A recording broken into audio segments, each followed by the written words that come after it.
dulu sebelum ada bangunan biogas ya, berawal dari keprihatinan warga, dari masyarakat itu sendiri, karena masyarakat selalu mengeluh dengan penuhnya kotoran hewan ya, kotoran hewan yang berserakan kemana-mana di pinggir-pinggir rumah sampai ada yang di pinggir jalan. Nah, berawal dari situ kami kenal dengan Yayasan Sion ya, diperkenalkan dan diberi pelatihan waktu itu tahun 2010 kalau tidak salah, kurang lebihnya tahun 2010.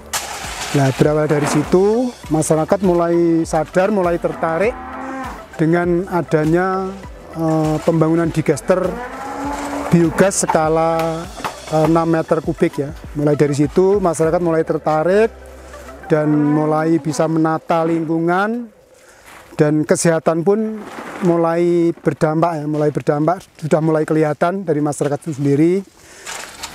Dan di samping itu juga pemanfaatan biogas sendiri yang dianggap limbah ya, menjijikan, mungkin terlalu kotor ya, dengan begitu. Tapi ketika ada biogas, masyarakat bisa merasakan manfaat daripada biogas itu sendiri. Selamat siang, nama saya Yohana Ratpiatut. Saya dari Desa Samirono, Dusun Tawang, Kecamatan Getasan. Saya menggunakan biogas ini sangat bermanfaat ya. Untuk penggorengan kita nggak perlu beli LPG lagi. Saya pakai biogas ini sejak bulan April kemarin, sebelum Lebaran ya. Itu sangat membantu dalam usaha saya. Dalam keseharian juga sangat membantu, karena untuk memasak, merebus air itu sudah pakai biogas. Jadi dalam rumah tangga sangat membantu sekali. Bahkan untuk buat goreng untuk usaha aja ini juga bisa. Ini di sini saya pembinaan dari kelompok Tani Sejahtera yang ada di Dusun Tawang ini, dan dibantu oleh Yayasan Sion yang membantu dalam pengadaan biogas ini. Perkenalkan, nama saya Toto, staf Yayasan Sion yang kami mengurusi atau sebagai pendamping teknik dalam pembangunan biogas di masyarakat dampingan Yayasan Sion. Untuk tahun 2024 ini kita membangun 100 titik biogas yang ada di masyarakat, terutama di Kecamatan Getasan yang ada di 7 desa. Nah, di sini saya akan menjelaskan proses pembuatan biogas dan juga bagian-bagian dari biogas itu. Proses yang pertama dalam biogas adalah kita layout dulu tempat calon penerima manfaat, kita layout tempat biogasnya, lalu kita gali seberapa yang kita akan buat biogasnya, itu sesuai dengan volume biogas itu sendiri.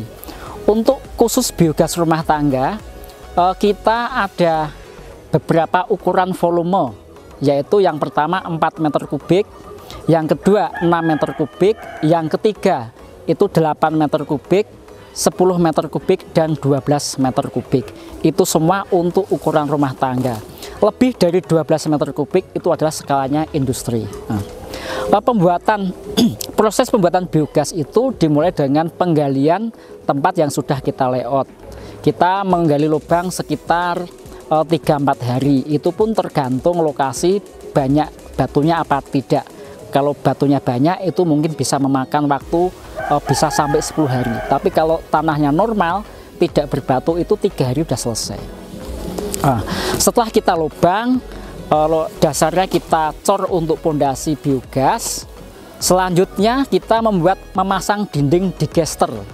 Jadi dinding digester kita buat dengan bata yang berbentuk bulat.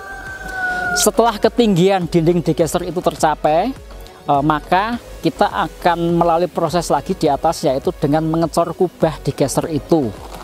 Jadi setelah kita cor kubah digester, kita butuh waktu 3 hari untuk melepas begesteng atau mal yang untuk membuat cor kubah itu.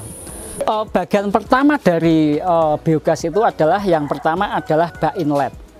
Bak inlet ini adalah di mana bak ini menampung kotoran sapi dari kandang, dimasukkan ke dalam inlet ini, dan ini ada bagian yang namanya mixer ya.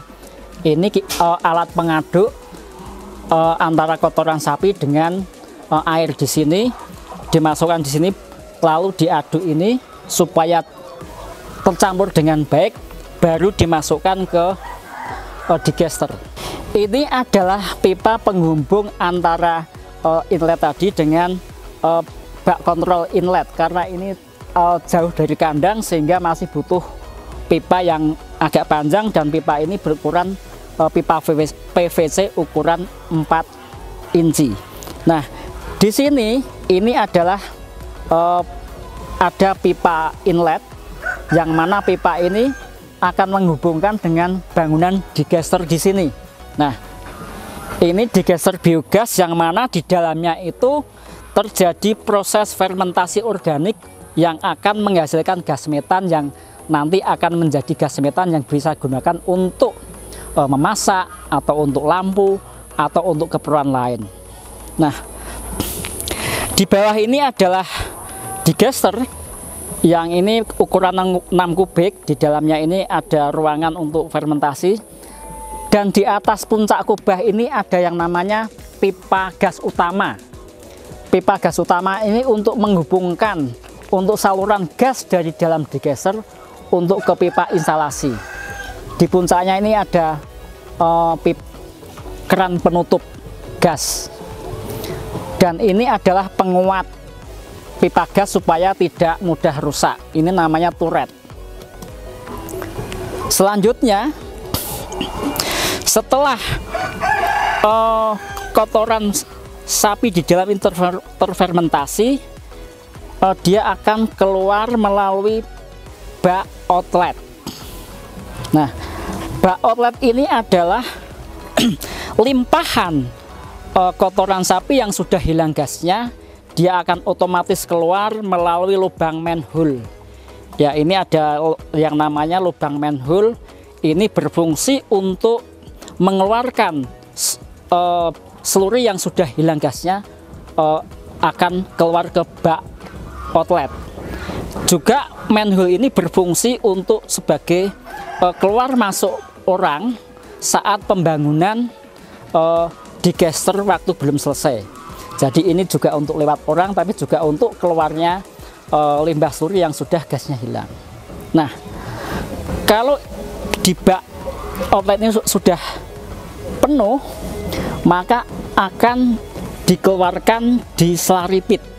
Di situ untuk menampung limbah yang sudah bisa dipakai untuk dibawa ke kebun untuk tanaman, untuk pupuk tanaman, ataupun untuk di situ juga ada cairannya untuk menyiram tanaman. Yayasan Sion yang merupakan bagian dari JKLPK yang berada di Jawa Tengah memiliki visi dan misi, salah satunya adalah menyelamatkan lingkungan.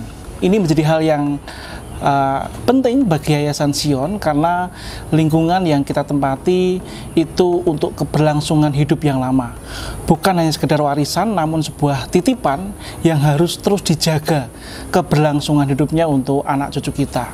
Oleh sebab itu, berbagai macam upaya untuk memitigasi situasi kondisi yang ada, di mana dampak terhadap perubahan iklim itu sangat rentan sekali terhadap situasi kondisi manusia yang ada. Oleh sebab itu, Yayasan Sion melalui program lingkungan hidup khususnya mendorong masyarakat lokal bersama-sama mengurangi dampak dari adanya perubahan iklim tersebut dengan membuat salah satu program, diantaranya membangun energi terbarukan dari biogas yang memanfaatkan limbah kotoran hewan yang merupakan salah satu kepemilikan dari warga masyarakat dampingan Yayasan Sion.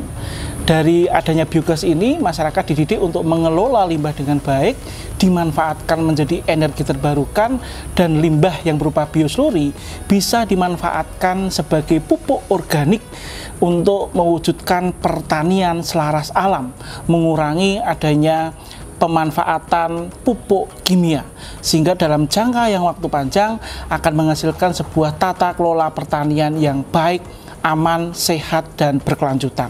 Nah, hal tersebut kami lakukan karena memang kebanyakan dari masyarakat belum memahami apa itu mitigasi, apa itu perubahan iklim, sehingga dari program inilah menjadi salah satu pionir dan menyadarkan kepada masyarakat, mereka mulai ambil bagian menjadi agen perubahan.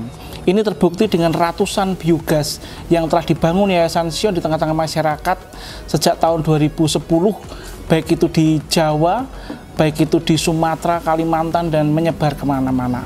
Nah, dari program inilah Yayasan Sion juga menyampaikan kabar baik dan bekerja sama dengan berbagai macam lembaga, NGO, dan salah satunya adalah pemerintah, ESDM pada waktu saat ini, di mana bersinergi dengan pemerintah, bersinergi dengan masyarakat, mewujud nyatakan lingkungan yang baik melalui program energi terbarukan.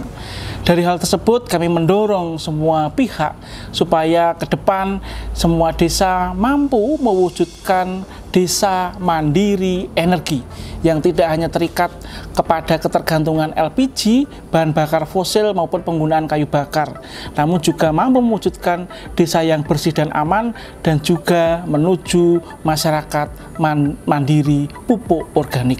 Tentu saja hal ini tidak bisa dilakukan oleh Yayasan Sion sendiri, butuh kerjasama berbagai macam kalangan, lembaga, sivitas akademika untuk mewujudkan suasana lingkungan yang semakin baik.